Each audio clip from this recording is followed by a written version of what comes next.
안녕하세요. 부산부동산 스타디입니다. 4월 16일 1일 브리핑 해보도록 하겠습니다. 어제는 거래량이 많이 늘어났었는데요. 오늘은 똑같네요. 거래량 증가는 일시적으로 그칠 것인가 계속될 것인가 관전 포인트가 되겠네요. 투자자를 위한 정책은 없다. 이 두 가지로 살펴보겠습니다. 가장 최근의 뉴스를 가지고 와볼게요. 가장 최근의 뉴스 요거예요. 바로 단독으로 매일경제에서 단독으로 나왔던 건데요. DSR 규제 안 풀어. 투자자 위한 정책 안 돼. 안 되겠어. 가만히 생각해보니까 너무 심해. 그러면 가계부채가 늘어나고 더 큰 문제가 생길 수 있으니까 안 되겠어. 근데 생색내긴 좋아요. LTV 80% 딱 때려버려요. 야, 이게 정부가 집 사라는 신호를 보내준 건가? 근데 앞에 떠있어요. 첫 내 집 만. 동그라미 만. 시험 칠 때 동그라미 좀 쳐보셨나요? 내 집 만. 이 뭔가 좀 부정적인 이런 느낌이 있는 거죠.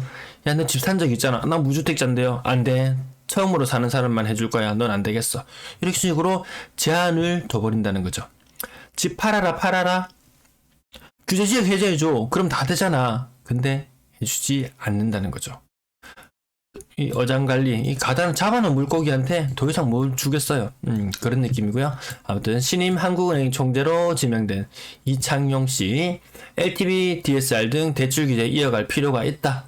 가계부채 억제를 더 해야 된다는 그런 느낌으로 다가와시네요. 매도 물량, 임대 물량 보시겠습니다. 매도 물량은 증가세 쭉 계속 이어오고 있어요.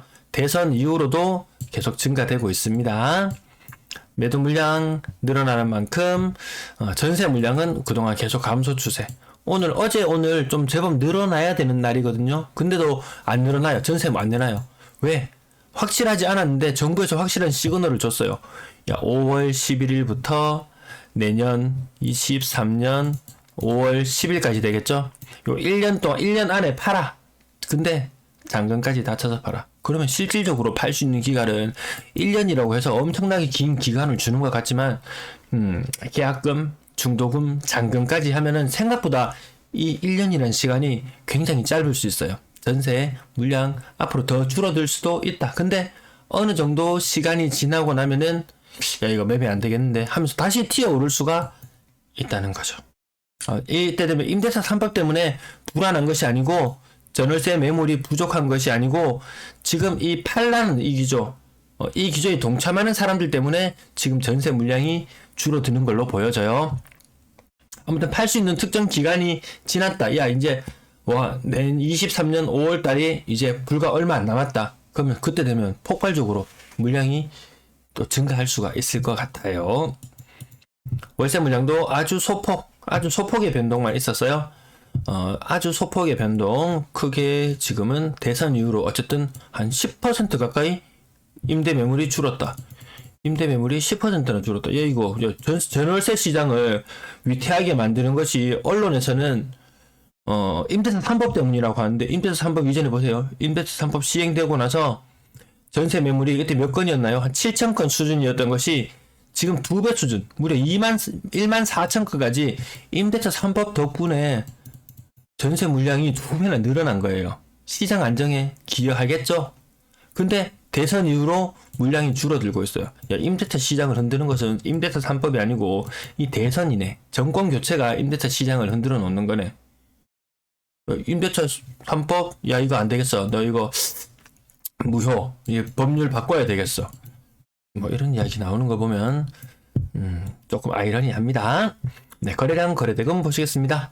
거래량 66건, 부산은 사실 이제 68. 되게 신기한 거는 오늘 대구 방송 내용을 정리하다 보니까 대구 거래량 38. 요게 1월달, 2월달에 가장 많이 눈에 띄었던 숫자인데 부산 다시 원래 모습으로 돌아왔습니다. 거래 신고는 굉장히 빨라지고 있는 경향은 그대로 유지되고 있습니다. 신고가 비율 20% 이상 유지하고 있고요.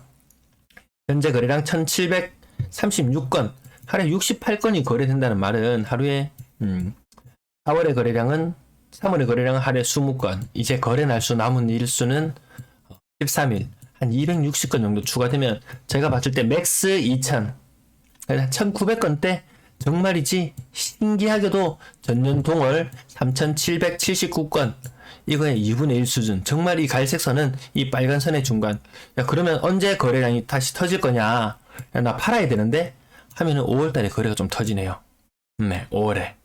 요때 뭐 재산세 기준일 전과 후에 따라서 좀 나뉘는 경향이 있는데, 아무튼 5월에 팔 수 있는 혹시 내가 다주택자다, 팔아야 된다, 양도세 비과세 혜택도 주고, 비과세는 아니죠, 중과세, 중과세 면해주는 부분이 있다면 팔 수 있는 가장 적기는 이때가 될 수 있다. 5월이 될 수 있다. 이렇게 봐지네요. 자, 가격 상단 부분 26억 9천. 네, 64평형 해운대 두산 리뷰더 제니스 신고가 대단합니다. 얼마나 대단한지도 한번 보시겠습니다. LCT, 야, 이거 얼마나 빠졌나요, 이거? 평수도, 층수도 관계이지만, 야, 제가 제목을 오늘, 요걸 한번 땡겼으면 사람들이 혹 했을 것 같아요. 20% 이상 하락? 진짜 혹한데요? 자, 그 다음 가격대, 생각보다 고가 물건들 거래가 몇 건씩 최근에 이뤄지고 있네요. 가격 한 10% 이상 억 단위의 하락. 맞죠? 요것들 억 단위의 하락들 나오고 있어요. 해운대 두산 리뷰 제니스 얼마나 대단했냐 보니까 이 상승세 한번 보세요. 9억 초반 10억 정도 하던 것이 20억까지. 한번 2배 정도 조정 대상을 거치면서 2배 정도 올랐다 인정. 그리고 나서도 부산은 더 상승을 했죠.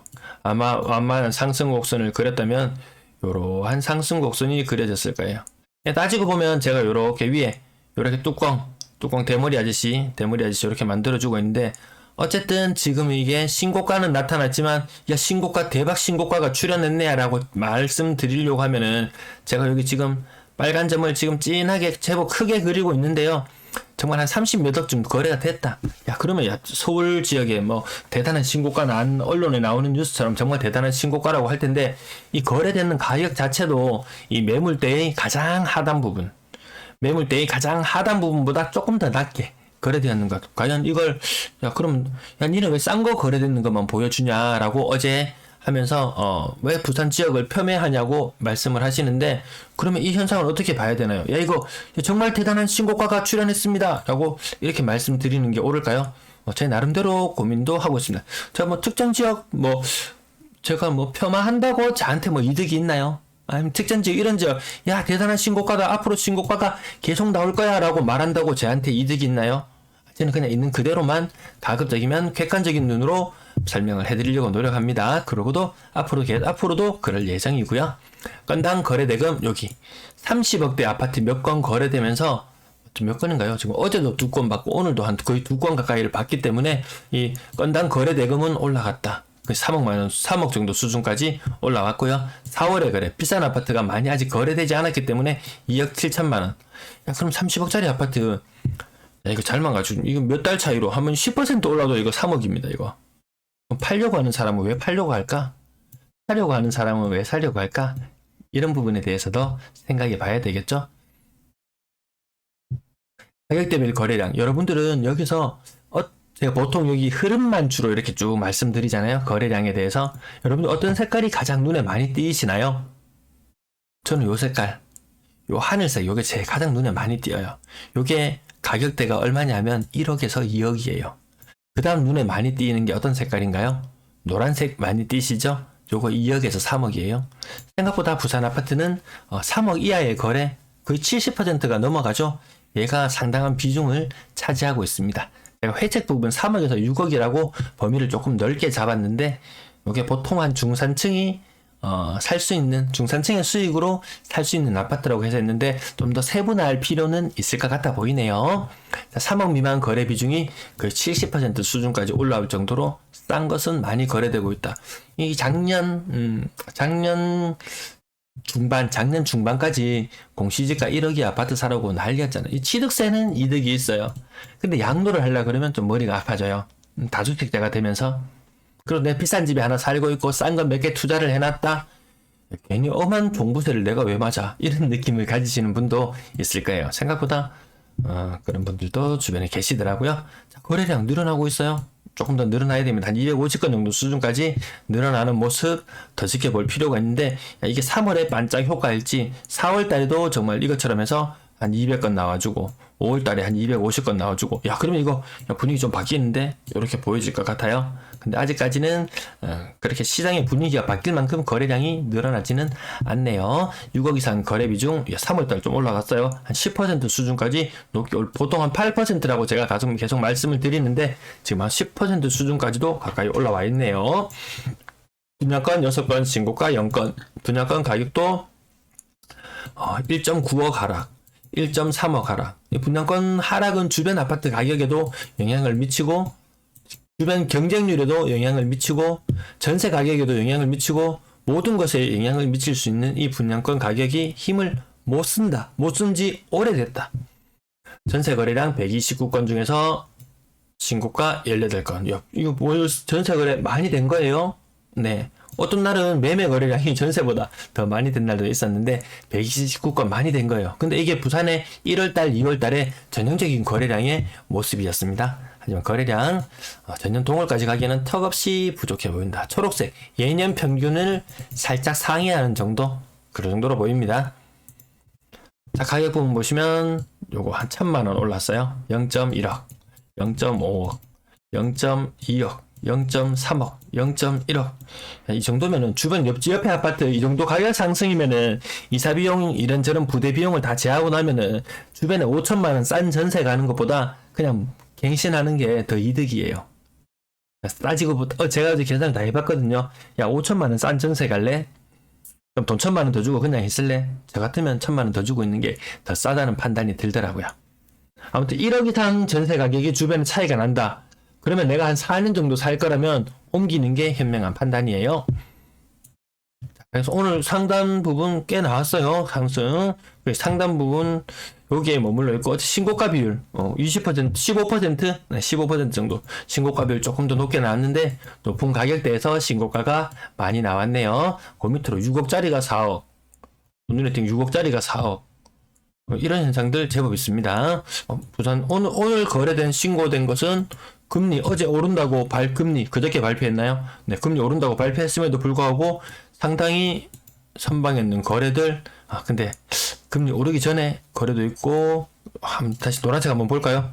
금리 오르기 전에 모두 다 금리 오르기 전에 거래들이네요. 자, 그 다음 페이지, 요번 페이지까지만 보시겠습니다. 금리 올랐어요. 물론 이게 계약이 금리 오늘 오후에 오른다고 어제 계약하기로 한 금액을 깎아달라고 이런 경우는 없으니까요. 아무튼 또 금리 오른 부분도 다음 달 되면 점점 반영이 되어서 나타날 것 같습니다.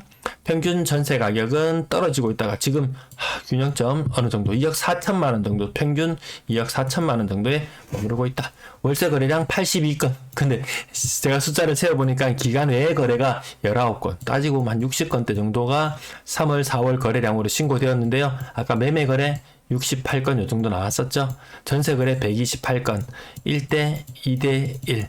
전형적인 1월, 2월의 거래 형태. 참 생각보다 전세 월세 거래가 많이 이루어졌네요.